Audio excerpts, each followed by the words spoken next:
Pour rester informé tout au long de la journée, écoutez Radio Omega. 103.9 Ouaga, 104.7 Bobo-Dioulasso. Radio Omega, le journal. Les titres de l'actualité. Guy Serge Cadio. À la une de cette édition, arrêt de travail de la police nationale, aucun service minimum n'était assuré à Ouagadougou. Selon un constat de nos reporters, pour l'opposition, le gouvernement a laissé la situation pourrir. Procès du putsch de septembre 2015, l'audition des témoins a repris. Ils étaient 4 à se succéder à la barre ce mardi.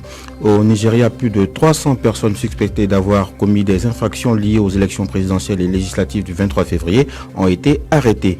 Enfin, polémique sur la statue de Thomas Sankara. Le comité promet des corrections dans un délai de 2 mois. Il en sera question avec notre invité Luc Damiba, le secrétaire général du comité international mémorial Thomas Sankara. Interview à suivre à la suite de cette édition. Voilà pour nos principaux titres. Bienvenue.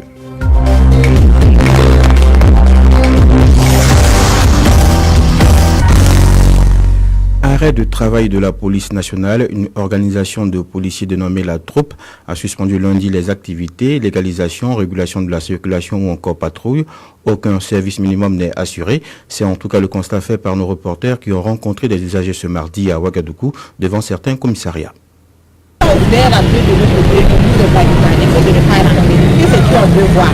dit le nom du monsieur, que non, et d'attendre un côté, il a pédé. Que non, qu'ils sont en. Il dit mais pourquoi? Pourquoi là maintenant, on ne sait pas c'est pourquoi. Il a fait comprendre qu'on ne peut pas rentrer. Tout ce qu'on nous a dit. Non, ils disent de revenir demain. C'est ce qu'ils ont dit. On n'a pas dit qu'ils sont en grève, pourquoi pas. C'est venu pour récupérer une moto. On n'a fait pas accès à la cour. Je n'ai pas demandé aussi. Je n'ai pas eu le temps de demander. Puisqu'on m'a dit que je ne pouvais pas m'arrêter à côté. Justement, si au moins il y avait un service minimum qui pouvait recevoir les gens. Parce que là, moi aussi, j'ai demandé la permission aujourd'hui pour venir. Et demain, c'est pas ce qu'il y aura la permission. Alors, forcément, il faut que je récupère la moto aussi. On est venu pour récupérer notre pièce. On dit qu'aujourd'hui, on ne travaille pas. Je ne suis pas content en tout cas. Je ne suis pas content. Nous sommes venus juste pour établir une pièce d'identité. On a constaté qu'on ne travaille pas. Ils n'ont pas donné de précision. Ça ne nous plaît pas. Du moment où on était venu pour chercher un papier, on n'a pas pu rentrer en possession du papier. Bon, cela ne nous plaît pas du tout. Des propos recueillis par Alinta Ouedraogo et Inoussa Kiema. Les policiers en grève demandent la reprise des négociations entre le gouvernement et l'UNAPOL, ainsi que l'adoption et l'application des décrets de la loi portant cadre et statut du personnel de la police nationale. Cette grève des policiers était l'un des sujets abordés par le CEFOP ce mardi au cours de sa conférence de presse hebdomadaire. Pour l'opposition, le gouvernement a laissé la situation pourrir. Le CEFOP a aussi appelé le président du Faso à ne pas protéger les terroristes, revenant sur l'interview donnée par Roch Kaboré à un média allemand il y a 2 semaines. Une interview au cours de laquelle le chef de l'État avait affirmé avoir reçu des leaders terroristes au début de son mandat. Pour l'opposition, c'est une erreur grave. Le président du Faso doit être entendu par la justice. Le point avec Abdul Fattah Tiamtore.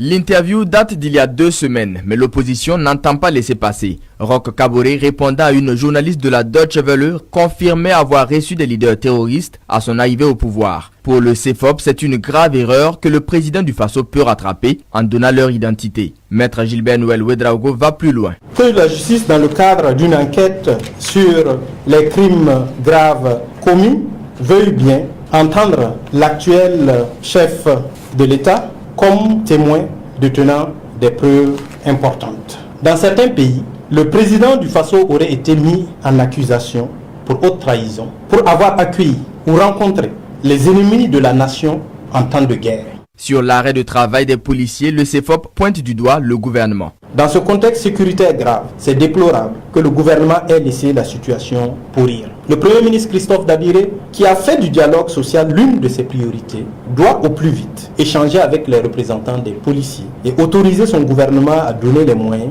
et le matériel nécessaire à ces policiers, de même qu'à l'ensemble des forces de défense et de sécurité. L'opposition s'intéresse aussi au sort des réfugiés internes et des élèves qui ne vont plus à l'école, faute de sécurité. Elle propose une campagne nationale de solidarité. Elle a aussi dénoncé une récupération politique du FESPACO, mais aussi de la célébration du 8 mars de la part du parti au pouvoir, le MPP. Comme il a coutume de le faire depuis 2016, le ministère de la Communication a organisé la rentrée parlementaire du gouvernement. Cette activité qu'il tient à la veille de l'ouverture de chaque première session ordinaire de l'Assemblée nationale a été marquée cette année par une conférence débat qui s'est tenue lundi sur le thème « La confection de la loi au Burkina Faso, enjeux, limites et perspectives ». Après avoir identifié certaines limites dans la confection de la loi au Burkina, le conférencier Dr Mélégué Traoré a fait des propositions au micro d'Elvis Nadou. La première limite, c'est l'insuffisance des légistes. On a très peu de légistes. À l'Assemblée nationale même, les légistes, les spécialistes sont au nombre de 2 en vérité. Et au niveau du gouvernement, il n'y a pas de légistes dans les ministères. Alors l'une des propositions que je fais, c'est de la même manière que vous avez une direction des ressources humaines, une direction des finances, on devrait avoir aussi une direction de la législation dans chaque ministère, parce que chaque ministre est appelé à faire des projets de loi. C'est obligé. Et je suggère aussi, parce que c'est l'une des grosses limites qu'on a, qu'à l'Assemblée nationale, on augmente le nombre d'assistants parlementaires, donc d'experts, le nombre d'administrateurs parlementaires, et que, en ce qui concerne les assistants parlementaires, ils soient aussi, quelques-uns soient déployés auprès du président de l'Assemblée et auprès du bureau de l'Assemblée. Mieux les lois seront élaborées, mieux ça vaudra pour les populations et pour le gouvernement lui-même. Selon le rapport de performance 2018 consacré à la revue annuelle du PNDS, le plan national de développement économique et social dans la région du centre, il ressort un taux de réalisation physique de 60,38% et un taux de réalisation financier de 27,31%, soit une enveloppe de plus de 9 milliards de francs CFA. Ces chiffres sortent de la première session du cadre sectoriel de dialogue de l'année 2019, consacré à la revue annuelle de l'exécution du PNDS dans la région du centre. Cet exercice vise à évaluer le bilan des activités menées dans le cadre de la mise en œuvre du PNDS en 2018 et marquer l'accord sur les chantiers à réaliser en 2019. Compte rendu à l'INTA Ouedraogo. Le rapport de performance du PNDS dans la région du centre révèle que les chantiers en cours de réalisation n'ont pas suffisamment avancé au cours de l'année 2018.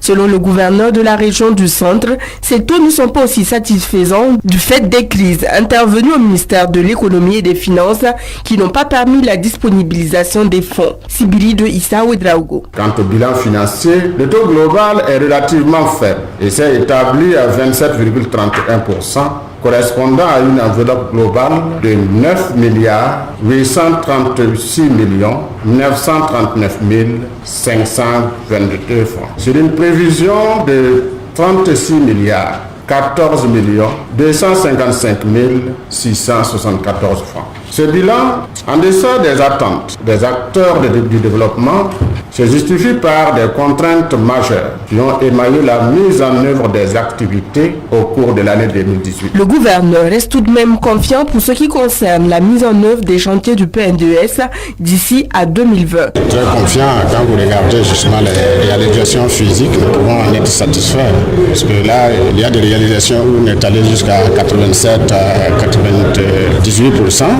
Nous pensons que l'année 2019 a produit quand même des fruits sur le plan des réalisations physiques. C'est ce qui est important.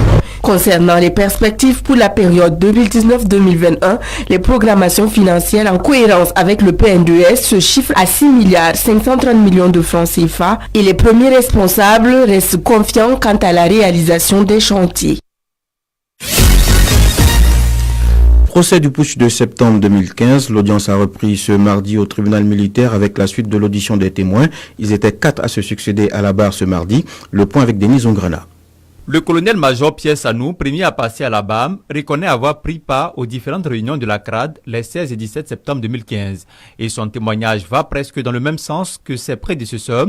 Une précision tout de même de taille à l'ouverture de la réunion de la CRAD le 17 septembre. Le chef d'état-major général des armées d'alors, le général Zagrim, a annoncé le général Djindjirim comme président du CNDM. L'Assemblée s'est donc mise debout pour l'accueillir, a indiqué le colonel-major. Après cette déclaration, le général Djindjirim a tenu à féliciter le témoin pour sa franchise, mais le témoin qui va lui accéder à la BAM, le colonel-major Siet Ouim, a laissé entendre qu'aucun accueil particulier n'a été accordé au général Djindjirim à son arrivée à la réunion, même si par moments celui-ci a indiqué ne plus se souvenir clairement de cet infâme. Le troisième à passer à la barre est le lieutenant-colonel Paul Damibam, Ex-élément du RSP au moment des faits, il était chef de corps basé à Dorim. Au parquet militaire de poser des questions aux témoins sur un coup de fil que le général Djindjiré lui aurait passé le 26 septembre pour savoir s'il était en mouvement sur Ouagadougou pour aider à rétablir la situation. Le lieutenant-colonel Paul Damiba, après avoir écouté la retranscription de l'enregistrement de l'appel qu'il a reçu du général Bassolim, rejette certaines phrases qu'il aurait tenues. Selon cette retranscription, le lieutenant-colonel avait un projet de mouvement sur Ouagadougou et ne semblait pas surpris de l'appel. Il justifiait le fait qu'il n'avait pas encore fait mouvement par le fait qu'il n'avait pas l'intégralité. Ce que rejette le témoin qui affirme que le général lui a juste demandé s'il venait en renfort à Ouagam. Non, a-t-il répondu, et ainsi s'achevait leur communication. Le dernier à être entendu est un agent de l'ARCEP, Jérémy Ilboudoum. Il affirme avoir été joint le 18 septembre 2015 par le président de l'ARCEP, Mathurin Bako, qui voulait des informations sur la fréquence 108 qui émettait à l'époque. Une équipe de militaires est ensuite venue le chercher à son domicile afin d'en savoir plus sur cette fréquence. Ayant affirmé qu'il n'était pas la personne indiquée pour localiser la fréquence, les militaires se sont donc mis à la recherche d'un contrôleur, en l'occurrence Seydou Yao. Les éléments du respect ont cassé la porte pour embarquer le matériel qu'ils pouvaient avant de déposer les agents de la CEP chez eux, a précisé Jérémy Ilboudo. La fréquence était émise depuis la radio Savane FM. Le procès reprend demain avec Jérémy Ilboudo toujours. Le mercredi 6 mars, au Palais des Sports de Ouaga 2000, l'UNICEF, Fonds des Nations Unies pour l'enfance, lancera sa campagne nationale Ne m'appelez pas madame, une campagne qui vise, selon les organisateurs, à accélérer l'abandon du mariage d'enfants au Burkina. Plus de 5000 filles prendront part à cette cérémonie de lancement officielle.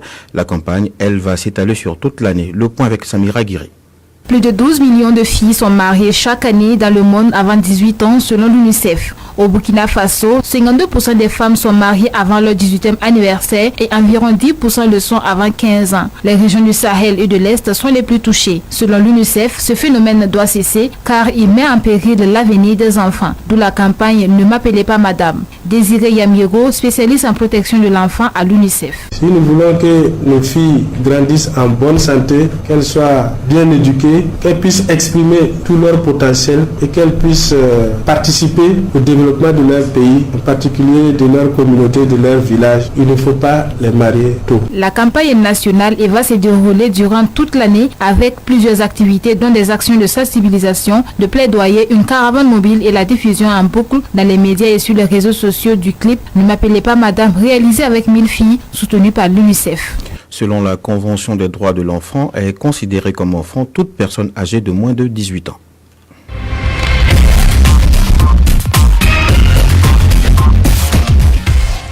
Au Nigeria, 323 délinquants ont été arrêtés pour diverses infractions électorales et divers crimes à travers le pays. Selon un communiqué de l'inspecteur général de la police, 2 policiers ont été tués et d'autres agressés et blessés dans le cadre des infractions commises.